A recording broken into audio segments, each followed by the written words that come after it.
What's going on, baseball fans? How you doing? Well, the Rays take Game 1 against the Red Sox. The Astros take Game 1 against the White Sox. Both Soxes going down today. We're going to break it down. What's going on, everyone? How are we doing tonight? Hello, hello. What do you know? I forgot to change the title. Okay, everyone, we're good. What's going on? How are we doing? Hey, good games today. Good games from the Rays and the Astros today. Both teams looking rather comfortable. Both teams looking like they belong in this postseason.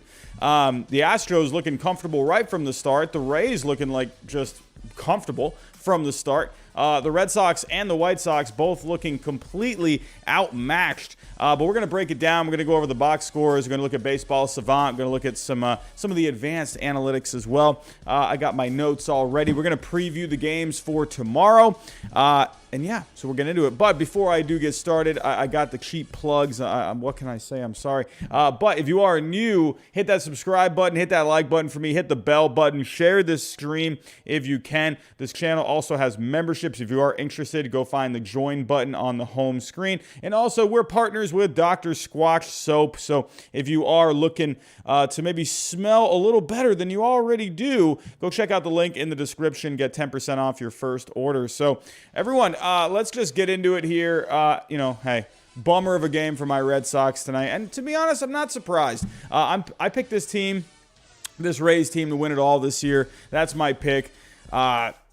It's exactly what I thought how they would look. Just a Rays team that just looked ready to play right from the get-go, right out of the gate. So, but let's start off with the White Sox and the Astros. The Astros, like the Rays, looking like they've been there before, looking like they've been there, done that before.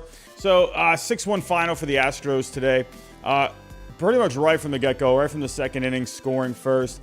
And then they just kept scoring and scoring some more. Lance Lynn just not looking good today. I mean, good velocity from Lance Lynn. He was pumping it up in the upper 90s today.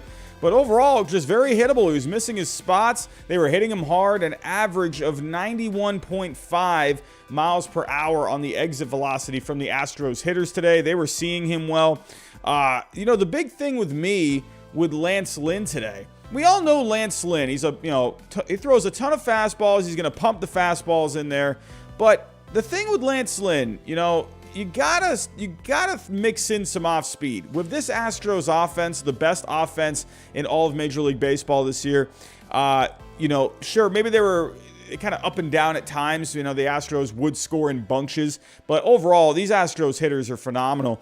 And you have just got to mix your speeds with this Astros team. You can't just be pumping in fastballs. Sure, I know Lance Lynn has all these, different kind of, fastballs that he can throw, cut fastball, sinking fastball, four-seam fastball, but you gotta get these guys off balance. That's the name of the game, especially with how talented these hitters are. Guys that see the ball really well too. Jose Altuve, who's having a great season this year, bringing some power this year as well. Michael Brantley, who sees the ball really well, and Alex Bregman, who sees the ball really well. You can't just be throwing fastball. I don't care how different these fastballs look. You got to change speeds. And that was the problem with Lance Lynn today. Just very hittable. The Astros knew exactly what was coming, it seemed like, every time. Yordan Alvarez today, absolutely mashing, having a home run today. Big double that was almost a home run. Yordan Alvarez, definitely the player of the game for me.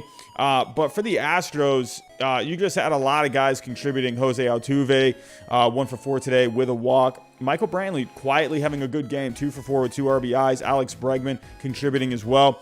Even Jake Meyers, first postseason game, driving in a run today. But overall, Yordan Alvarez was the star of the show. But on the offensive side, but on the pitching side, if we take a look, Lance McCullers Jr. doing his thing. I think Lance McCullers Jr. is a pretty underrated guy here. Someone that's not really, garnering a lot of attention. Lance Lynn definitely getting more attention heading into this game. One of the better, some of the better numbers in the American League this year. There's at one point people were thinking Lance Lynn could be a Cy Young. And, overall, that's not going to happen. But Lance McCullers Jr., he showed up today. Nothing not blowing guys away by any means, but just working very well into the 7th inning, only giving up 4 hits, struck out 4, not too many guys on the strikeouts, but I just liked what Lance McCullers was doing. He just mixed in a lot of different pitches today. He was just working in the slider a lot, just working in the off-speed pitches a lot. Let's actually, hold on, let me go to Baseball Savant here. We can go to the player breakdowns. Let's go to the pictures. So like I said with Lance Lynn, he wasn't really throwing any off-speed. He threw 1 curveball today, 1 changeup, pumping in a ton of fastballs, ton of cutters, ton of sinkers. That's not... at the end of the day, you can look at analytics and everything like that. Maybe this will work, against some of these weaker hitting teams in the American League Central, like the Indians or a younger Tigers team. But this isn't going to work against the best offense in Major League Baseball. While on the other hand, Lance McCullers Jr., look at all these different pitches he was working in today. Sinker, 39 sinkers on the day, 28 sliders, 23 knuckle curves, 11 changeups, even threw a few cutters in there as well. He had these guys just completely off balance, and the White Sox have a good lineup. So that was the difference today. Just Lance McCullers Jr. just really set the tone. They tried being aggressive with him right from the start, and that just wasn't happening. You could be aggressive with a guy like a Lance Lynn because that guy's just pumping in fastballs. Of course he can be aggressive with that, but when you got someone throwing, sliders, sinkers, knuckle curves, changeups, it's kind of hard to get aggressive with that kind of a guy because you don't know what's coming. So that was the difference with me. Lance McCullers Jr. just clearly better on the day. Not even just the numbers, but just the way he executed, just the way he went about his performance today. He was clearly the better man today. Just the Astros, they just looked good all the way around with the offense and the starting pitching. The one thing I want to point out with the Astros, that bullpen, late there, Mayton, he came in for McCullers Jr. in the 7th, got the last out, but Graveman came in, gave up a couple of hits, gave up a walk, gave up an earned run there, and then, Presley gave up the hit there in the 9th. So that Astros bullpen, what's one thing I was a little worried about coming into this postseason. So that's one thing, hey, who are they going to go with in tomorrow's game? That's going to be the big thing to me.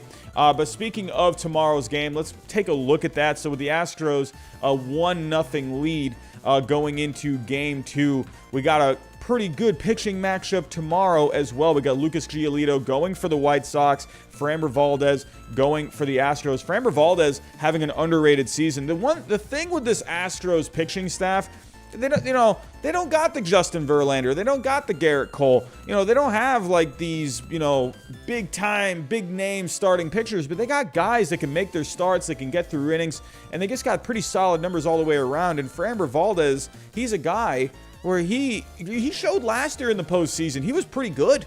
So I'm not worried about Framber Valdez going into tomorrow. Lucas Giolito, I'm expecting a good start from a Lucas Giolito tomorrow. We go take a look at his numbers overall on the year. 11-9 on the year, a 3.53 ERA through the 31 starts. Good amount of strikeouts. The FIP was right around the same, maybe just a little bit higher than that ERA this year, but 10 strikeouts per 9. While Framber Valdez, on the other hand, if we take a look here, so the one thing with him, Framber Valdez, that FIP is about a run higher than that ERA. But the one thing with a Framber Valdez, Houston Astros, they play some pretty good defense out there. So they're going to have his back out there. He's not going to strike out a lot of guys. The one thing that can come to bite him a little bit are the walks, around 4 walks per 9 for Framber Valdez. So it's going to be an interesting pitching matchup. I think a big key here is Lucas Giolito. I think you got to look at the way Lance Lynn pitched today. If you're Lucas Giolito, you saw how these Astros hitters approached him. You gotta go with a different plan tomorrow. You can't do what Lance Lynn did today. Let's go take a look at Lucas Giolito real quick on Baseball Savant. Let's go take a look at what can you expect with a Lucas Giolito heading into a Game 2. So like I said, we already went over the numbers, a 3.53 ERA. But if we take a look at his mix of pitches, of course, you're going to get a pretty good fastball from Lucas Giolito. But I think the big key here, Lucas Giolito, a very good changeup. Through just around 30% of the time this year. He can mix in that slider as well. I think it's going to be a big difference in tomorrow's game because, hey, like I said this about 3 times now, you got to keep these Astros hitters off balance. So if we take a look, the one thing, though, with the Lucas Giolito, hey, while he does mix and match that changeup and he throws in the slider, not a lot of movement on those pitches, where a four-seamer, it can get a little bit of life on it. But, I mean, when you're taking a look at this slider changeup, -3 inches of vertical movement on the slider. Horizontally, it's going to be more horizontal, -1.8 inches. If you take a look at the changeup, -2.5. So it's not some of the best moving pitches out there. But, hey, you know what? If he can just mix and match, if he can just keep them off balance, I think that's going to be a big key. So Lucas Giolito, big-time start tomorrow. I mean, if we take a look here, a lot of good expected numbers from him. I think you're going to get a good start from a Lucas Giolito tomorrow. And if we take a look at Framber Valdez as well, let's pull up some of his numbers here. Real quick here. Baseball Savant, one thing. It's a little slow with the load times, got to say. But with a Framber Valdez, I mean, of course, he's going to be a ground ball kind of a guy. Throws a sinker over 50% of the time. He'll mix in the curve. So could we maybe see, kind of similar where Lance Lynn, he wasn't mixing and matching his pitches too much today, but could Framber Valdez, you're not going to see a lot of different pitches from him. I think a big key is, with these White Sox hitters, they're going to be very aggressive. I think they're going to be very aggressive out of the gate tomorrow. But you have to also take into note as well, Framber Valdez is a ground ball guy. He relies on that defense. Sure, he can get some strikeouts here and there, but he relies on that defense. So how are the White Sox going to approach this tomorrow? Sure, maybe you want to be aggressive, but I think you also have to pick and choose where you need to be aggressive as well. Because, hey, this is a guy that he goes for those ground balls. He goes for those fly balls. He goes for the contact. So do you want to, if you're the Astros, do you want to play into his game? Or maybe, be a little patient, but pick and choose those spots. They're going to really have to, dig into the tape. They're going to have to go into the video room. They're going to have to take a look. How does he like to, mix and match his sequences? It's going to be a big. That's going to be big. I think is just scouting Framber Valdez. How are they going to approach tomorrow's game? The offense is there. It's there, and that's the one thing as well with the White Sox. If we take a look late in the game, sure, they only scored 1 run on the day, but they came alive a little bit there at the end. Of course, the Astros bullpen not as strong, but in the end, they did come alive there in the 8th inning. You had Jose Abreu, who wasn't feeling well actually coming into today's game, but he was able to drive in a run late there. If we go to the 8th inning, taking a look at the White Sox. So Tim Anderson, it was a couple of flyouts there. And then Tim Anderson, he got it started with a base hit. Yohan Moncada walked, good on base guy. And then Jose Abreu drove in Anderson. Yasmani Grandal had a hard hit ball right after him. So I wonder if maybe they can kind of carry that momentum into tomorrow's game. Have to wait and see. But this is going to be of course, baseball is, it's a no-brainer. You got to... you got to scout correctly. You got to look at the tape. You got to look at the film. But I think that's going to be the big key. I think in the end, I'm going to go with a White Sox win tomorrow. I think the White Sox are going to come prepared. They looked at what they did today. They said, hey, we didn't play a good game today. We didn't come in as prepared as we could have been. But I think their eyes got opened a little bit in today's game. I think Tony La Russa, the guy's a pro. He's going to have these guys ready to play tomorrow. I'm expecting a White Sox win. But then again, I wouldn't be surprised with an Astros win either. This team is just so good offensively. If they get enough starting pitching, if they can get a guy that can go into the 5th, 6th, even the 7th inning, they're going to have enough. They should have enough offense to be able to, put them ahead. But the key is also that bullpen at the end. If they have a sizable gap, that's going to be fine for that bullpen. So the Astros would not be surprised if they take a 2-0 lead tomorrow. Lucas Giolito, let's actually go take a look at the splits with him. Let's see. Has he faced the Astros? I feel like he had a start against the Astros this year, maybe even a couple. Taking a look at a Lucas Giolito. Here we go. Houston. So he had 1 start. Oh yeah, he had that complete game. Yeah, I forgot about that. So he has pitched well against the Astros this year. Has pitched well. Whereas Framber Valdez, if we take a look here at him, how has he done? 75 people in the chat. What's going on, everyone? How are we doing? Welcome. Thank you for joining me for the post-game coverage of Game 1 of the American League, for Game 1 of both of the American League Division Series today. Here we go. Let's go down to Framber Valdez. Have you pitched against the White Sox this year? So he had a couple of starts. So, hey, that's a bit of a difference here. 6 earned over those 13 innings, 1-1. So you can see a big difference there. Lucas Giolito pitched really well against the Astros. Framber Valdez, okay, but could that be the difference? I think Lucas Giolito is going to come out tomorrow. I think he's going to have a good start. Astros tie it up tomorrow. That's my prediction. So let me know what you think, everyone. Let me know in the chat. Who do you think is going to take Game 2 tomorrow? Let me know if you think it's going to be the White Sox, or let me know if you think it's going to be the Astros. So let me know what you think about that. 75 of you here. Let me know what you think. MLB Joey, what's going on, my friend?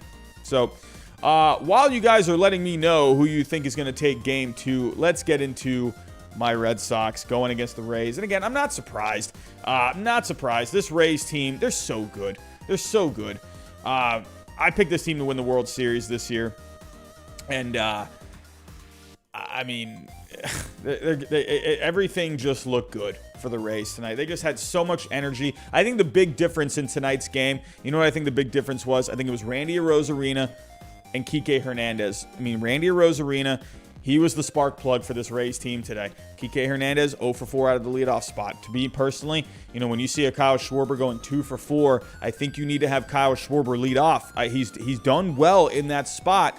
I think you need to, make a bit of a change if you're Alex Cora. I think you go Schwarber leading off tomorrow against a Shane Baz. Schwarber, hey, he's having a good year. Besides the injury that he had, this guy's having a really good year this year. Going against a Shane Baz in tomorrow's game, I think you got to go Schwarber leading off. That's just me as a Red Sox fan. That's what I think. You got to get a guy that's going to be a spark plug at the top of the order. Love me some Kike Hernandez, but he just wasn't able to get it started for the Red Sox today. Schwarber, Bogarts, they did all they could. But in the end, the Red Sox, they left 20 runners on base. Ladies and gentlemen, 20 runners on base. Like, that is never going to get it done, especially in a postseason game. That is just awful. Very frustrating night for the Red Sox offense, but let's talk about the Rays. This Rays team was just phenomenal. Top to bottom, they had guys just hitting everywhere. Randy Arozarena, this guy is just turning into a postseason legend. Is Randy Arozarena going to end up being Mr. October when all is said and done in his career? This guy is just nuts. Set the record for home runs in last year's postseason. Tonight, hits a home run, steals home. Are you kidding me? Randy Arozarena is out of his mind. But he also walked a couple of times. He's just so good. I think Randy Arozarena, what a trade for the Tampa Bay Rays, man. Who knows what ends up happening with a Matthew Liberatore over there in St. Louis. But Randy Arozarena is just killing it. A really good season. Very good chance he could win the Rookie of the Year. But then just getting it done where it matters most. Look at Wander Franco here. 2 for 4. Drove in a run today. You got to love it. Well, what a top of the order for the Rays. That is deadly. That's the difference. The Rays top of the order today, sure, Schwarber did well for the Red Sox today, but out of the leadoff spot, Arozarena got it done. He was the spark plug. Franco 2 for 4. Good grief. That combo at the top of your order is so deadly. Nelson Cruz. If that catwalk wasn't there for the Tampa Bay Rays, for the Tropicana field here, who knows how far that ball would have went. He absolutely killed that. Even Yadi Diaz today coming through with an RBI. This Rays order just looked really good. But let's talk about Shane McClanahan. Shane McClanahan, sure, it's 5 scoreless. Not an amazing outing for Shane McClanahan, but what I really liked about his outing, despite giving up the 5 hits, he was able to work around it. As a rookie pitcher, sure, he pitched in the postseason last year. I get that. He's had some exposure here to playoff baseball, but Shane McClanahan able to work around this Red Sox lineup today. That's pretty good. Hey, while it wasn't an amazing start, he gave you 5 innings. That's what the Rays need. If you can get 5 innings out of these guys, at least 4, you got a bullpen that can just carry you through. McClanahan I just really like the poise that he showed today. Really good for him. Again, the bullpen. Shagwa, Robertson, Fireson, I always want to say Fireson. He got into a jam there. And the Red Sox, they were kind of coming alive there. They had a bases-loaded situation there late in the game. Rafael Devers, I want to point this out. I don't know what the heck happened with him, but he just looked awkward today. They were saying that on the broadcast, and I'm looking at some of this guy's swings, and I'm like, man, where's that crispy Rafael Devers swing? Even on some swing and misses that I've seen with Rafael Devers this season, and in years past too. This dude, even if he was swing and miss, some great looking swings from him. all of his swings today just looked weird. Was I the only one that noticed that? I mean, they did say it on the broadcast, but I was looking at that early on. I'm like, Devers, you're looking a little awkward up there. Is something going on? You got something hurt? Is something going on? Something feeling a little tight? What's going on here? Rafi Devers, he did not look good today. He left 5 runners on. Renfroe, he just did not look good up there. He left the bases loaded there. So yeah, bad spots for the Red Sox all the way around. Again, they left 20 runners on. What are you going to do there? What are you going to do? I mean, any offense that leaves 20 runners stranded, you're not going to win that game, especially against a team like the Rays where, I mean, this team is just so hard to sit down with that offense. They got guys, again, they can do all these different kinds of things. Randy Arozarena, he can kind of do a little bit of everything. Wander Franco, he's going to give you all the contact. He's going to wreak havoc on the bases. Guys like Brandon Lau, Nelson Cruz going to give you power in the middle of the order. Yandy Diaz, guys like Jordan Luplow, they're going to give you just solid at-bats as well. And then you got someone like Zunino batting 8th who can hit a home run at any point. I mean, he even had that bloop base hit today. It's like Mike Zunino hitting it opposite field. You know, what are you doing? This Rays offense is just so good. They're going to give whoever they play in this postseason, if they make it to the next round, if they make it to the World Series, whoever they end up playing, if they do make it past this round, it's going to be awful for whoever they go up against. And you do not want to picture this Rays lineup because there's just so many different things you got to worry about with this Rays lineup. They can just attack you from so many different ways.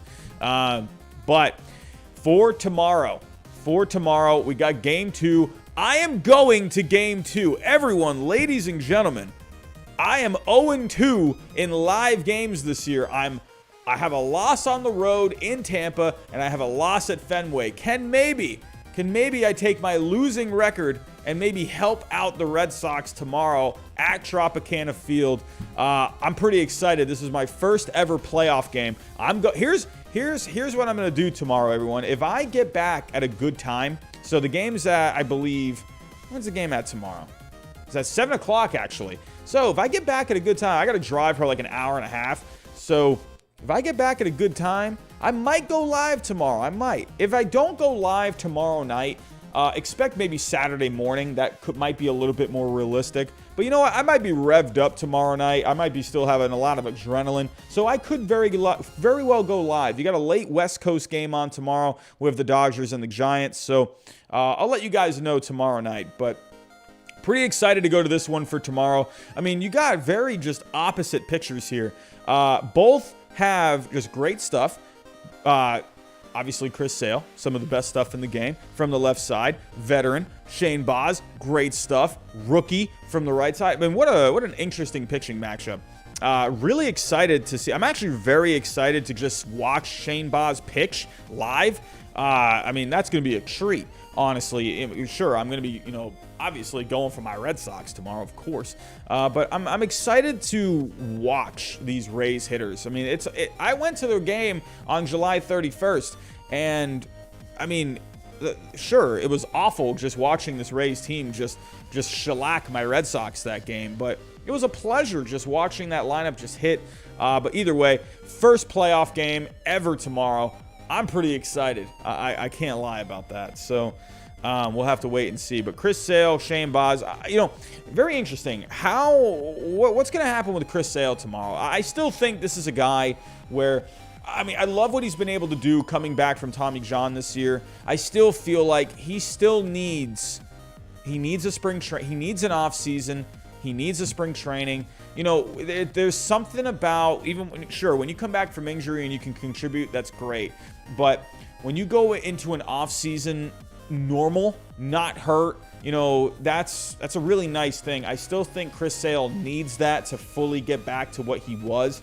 So it's going to be interesting to see how he goes. He had a rough start against the Nationals in his last start. So what's going to end up happening here with a Chris Sale on the limited time that he had at the end of the season? 9 starts, 5-1, a 3.16 ERA, had the 52 Ks over those right around 43 innings, while Shane Baz over 3 starts. I mean, this guy was really solid, 18 strikeouts through around 13 innings. And, didn't really go very deep into these games, but hey, he looked pretty good. That FIP was 2 runs higher than that ERA, so that is one thing to keep note of. But he didn't give up a lot of walks over those 13 innings. Gave up a couple of home runs.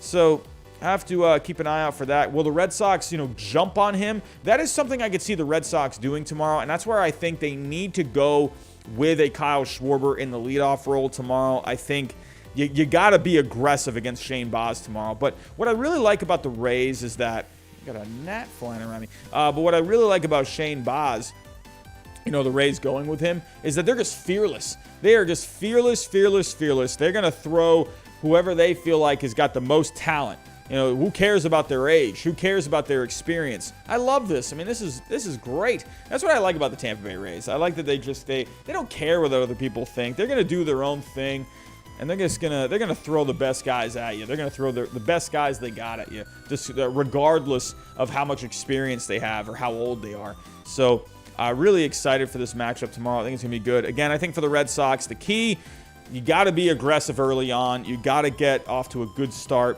Where, for the Rays, just keep doing what you're doing. Stick to your game plan.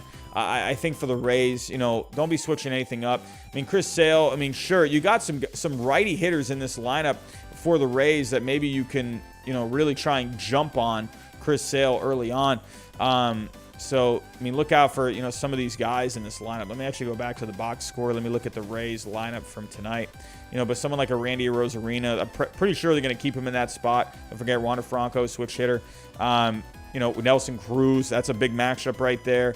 Even someone like a Mike Zunino, in the bottom of the order. It's gonna be an interesting matchup. But Chris Sale, let's actually go to the splits against the Rays.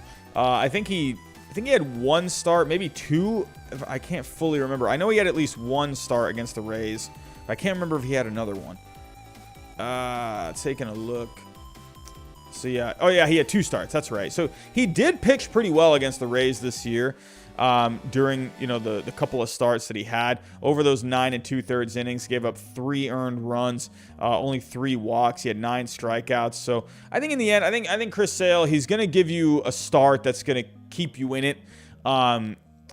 Depends what's this Red Sox lineup going to do against Shane Baz? Are they going to be aggressive and jump on him? Are they going to be able to score early? I think that's a big key. Or, hey, are they going to be kind of looking at, Shane Baz and thinking, man, we can't figure this kid out? I don't expect Baz to go long in this game. I can definitely see maybe a few innings. I don't think he's going to go very deep. I think they're going to be sure they're going to go with him. But how the Rays are. They don't want these pitchers getting exposed to the lineup a lot, especially with sure, they love throwing these guys out there. They're fearless in that way, but they're also going to be kind of smart with it at the same time. They know he still needs to figure out major league hitting. So I don't think they're going to go long with him. I think probably maybe even 2 innings. I don't expect maybe even just one time through the lineup. I could see that, and then they're going to go with you with that bullpen. So they got a lot of options in that bullpen. It's going to be really interesting to see. I think it's going to be a good game tomorrow. I think it's going to be a good one. In the end, I feel like personally, who's going to be able to shut it down in the end. If you got to give the advantage, you got to go Rays with that bullpen. But can the Red Sox lineup get going early when it matters? You need to get going early, especially with how good this bullpen's been. You can't rely on going toe-to-toe with that bullpen. You got to get to Baz. That's the key for the Red Sox tomorrow. The key for the Rays, just keep doing what you're doing. So let's take a look here at a couple of the other games. We got a full slate tomorrow. We got the Rays-Braves going on at 4:30 Eastern time tomorrow. So I think it's actually going to be a pretty good series. You got Charlie Morton and Corbin Burns. I really like this matchup. I think this is a really fun matchup. You got a pretty as solid of a Cy Young candidate as you got in a Corbin Burns. And then you got Charlie Morton, big game Charlie, going for the Braves. Charlie Morton back in the postseason. I think I think the key for the Braves, I think you got to try and jump on Corbin Burns. I think you got to really just go after him early. You got some hitters here, top of your lineup. I really think you got to go after him. You got to try and set the tone early. Corbin Burns, hey, not a lot of postseason experience. You got some of these hitters in the Braves lineup. These guys, hey, they've had some postseason some postseason success just being in the postseason last year. Can they jump all over a Corbin Burnes? We've seen plenty of times before. Look at Shane Bieber last year in the postseason. Hey, phenomenal in the regular season last year. Granted, it was, a shortened 2020 season, but Shane Bieber looked like a god during the regular season, and then he just got blown up against the Yankees in that start, in that wild card round. So can the Braves do something similar with a Corbin Burnes? That offense has been phenomenal for the Atlanta Braves. Can they do the same thing? Can they jump on him early? I think that's going to be the key. But if Corbin Burnes, if you allow him to get comfortable, it's game over at that point. But Charlie Morton, you're going to get a good start out of him. He's going to be a gamer. He's going to bring it. And especially with this Milwaukee Brewers lineup, I'm not a big fan of this Brewers lineup. And now that I'm saying it, they're probably going to hit like 4 home runs and just make me look like a moron. But I'm going to be honest with you. I'm going to go with the Braves win tomorrow. I'm going with the Braves tomorrow. I think Charlie Morton, this guy's great in the postseason. I feel like the Braves are going to jump all over Corbin Burnes early on. They're going to try and get to him. Pressure's on. These Braves hitters, they got more postseason experience than this guy. I'm going to go Braves over the Brewers for game 1. That is my pick. But I think just the big key, again, it's really just who's going to establish the tone first, who's going to attack first. The Braves bullpen, I'm actually going to give a bit of an edge. So if the Braves can get enough runs, you got to be able to get to Burnes. You got to be able to get at least a couple of runs on the board, to give yourself any kind of a chance. So because this is a guy, he can go a complete game shutout on you. So I'm pretty interesting on that. It's going to be pretty interesting in that matchup. So overall, though, I'm going to go with the Atlanta Braves on that. And if we take a look, we got the star-studded matchup late tomorrow night, 9:30 Eastern time. What a matchup. What a matchup.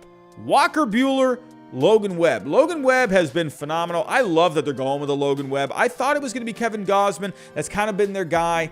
But you know what? They're going with the hot hand and a Logan Webb. They want to set the tone. It's all about setting the tone in the postseason. Who's going to just get the upper hand early on? But they're going with Logan Webb. They're going with the hot hand. One thing I like about a Logan Webb, this guy, he runs on adrenaline. This is a guy, he feeds off of the adrenaline. I think he's going to feed off that home crowd. And but what a matchup. 2 really good young pitchers, 2 of the better young pitchers in the game today. This is a great matchup. I think this could be a pitcher's duel tomorrow. Absolutely. I think both guys can go deep into this game. I think you could see a game similar to the Cardinals and the Dodgers wild card game. I think you could see a 1-1 game going into like the 8th, 9th inning. But let's pull up some splits here. Let's see who has the edge between a Walker Buehler and a Logan Webb. Let's take a look at Walker Buehler first. What a great season from him. 16-4, 2.47 ERA. Even the FIP is looking pretty good. 3.16, just under 10 strikeouts per 9. He doesn't give up a lot of home runs. So I think Walker Buehler is going to give you a really good game tomorrow. He doesn't give up a lot of hits. He's not very hittable. And especially in a spacious Giants ballpark, you're probably not going to see anyone get a home run off of him. He doesn't give up a lot of hits. He's going to be tough to beat for the San Francisco Giants tomorrow, especially, not having a Brandon Belt. How is that going to work out for the San Francisco Giants tomorrow? Pretty excited to see how the Giants are going to be able to kind of attack the Dodgers without a bigger bat in their lineup. Sure, you got Lamont Wade Jr., you got a Darren Ruff who can step in and play, but it's unfortunate you're not going to have a Brandon Belt. But at least on the other side, Dodgers are not going to have Max Muncy. But let's go to the splits here for a Walker Buehler. 120 people in the chat. What's going on, everyone? How are we doing? Welcome, welcome. Not going to be here too much longer. Just going over this Giants-Dodgers game before we get out of here. These post games are not going to be very long. So more, obviously the watch parties, we're going to obviously be here for hours. That's crazy. How funny is it that the Red Sox-Yankees game the other night, I only went live for around 3.5 hours. The game last night, we were here for over 4.5 hours. So, that game was so long. But Walker Buehler, on the year against the San Francisco Giants, he had 6 starts against the Giants, but he was phenomenal. So that's why I think Buehler is going to have a really good game tomorrow. 37 innings against the Giants this year, a 2.19 ERA. Just phenomenal stuff from Walker Buehler. And if we take a look at his road splits as well, pitching on the road, it seemed like he just pitched good anywhere he went. But on the road, does it give his home and away? Here we go. So on the road, he was definitely better at home. That's, you seem to notice that more with pitchers. They tend to do better at home, but he was very good away. And so yeah, actually, let's see how he did in at Oracle Park. How did he do at Oracle? That's the, hold on. I hate how they, for pictures, I just hate how they put like their offensive stats. Like, I don't care about that. Oracle Park.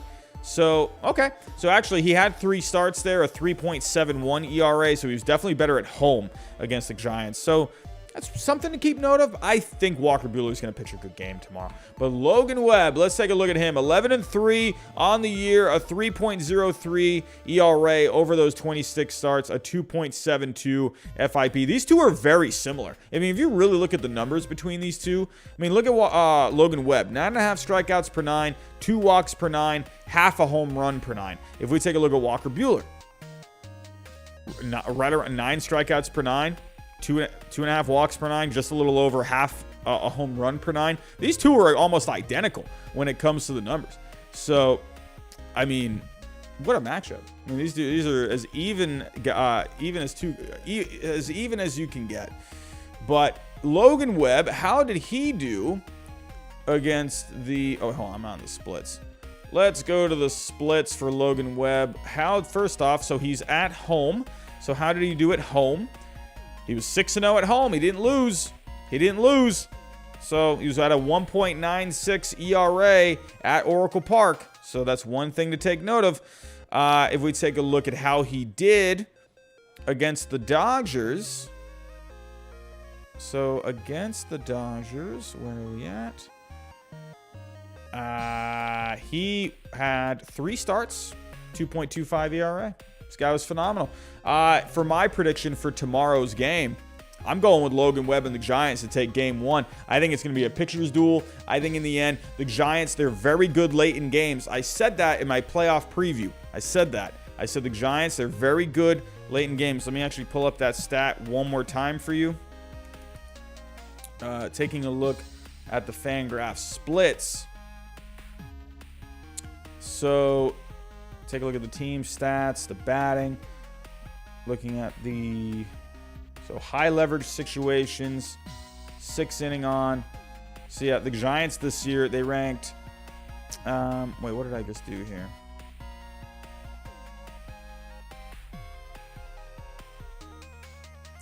Well, something's not right. What did I just do? 7th inning. Oh, I took the high leverage situations out. There we go. So yeah, the Giants, late in games, in those pressure cooker situations, they were 2nd in all of Major League Baseball. I think you're going to see a classic game tomorrow between the Dodgers and the Giants. I think it's going to go down the wire. It's going to go down the wire. It's going to go all the way to the end. It's going to be a tight game. I think in the end, the Giants, I wouldn't be surprised to see a walk-off win for the Giants in game 1. I think Walker Buehler is going to pitch phenomenal. I think Logan Webb's going to pitch phenomenal. I think the Giants are going to come through against that Dodger bullpen in the end. That's what I'm thinking. So let's go over my picks for tomorrow's game. I didn't give my pick for the Red Sox. I'm going to go with the White Sox to win tomorrow's game against the Astros. I think Lucas Giolito, they saw what happened today against the Astros. I think they're going to go in with a good game plan tomorrow. I think the White Sox tie it up tomorrow. Going over the National League picks, I got the Giants winning game 1 tomorrow. I think it's going to be a great game. I think it could be a legendary game. And then for the Braves and the Brewers, I'm going Braves in game 1. I think the Braves, they're going to jump all over Corbin Burns. And then for the Red Sox and the Rays, man, oh man. I mean, the way the Rays look today, I think they're going to I hate to say it because I'm going to this game. I think the Rays are going to pull it out. I think they're going to find a way to win. I think Chris Sale is going to pitch okay. But in the end, I think the Red Sox are going to get off to a better start. But I think the Rays, they're just going to chip away. They looked so good today. They just looked so good. They look like a complete team. Unfortunately, I'm going with the Rays tomorrow. I think they're going to take a 2-0 lead. 2-0 lead back to Fenway. Maybe the Red Sox can maybe make a comeback after that. Have to wait and see. But that's what I'm thinking, everyone. That's my preview and the recaps for tonight. Everyone, I want to thank you for coming out tonight. Just a quick one tonight. Just going over the games tonight and tomorrow. But let me know everything you think down below in the comments. Have yourself a good rest of your night. Have a good Friday tomorrow. And I'll talk to you next time.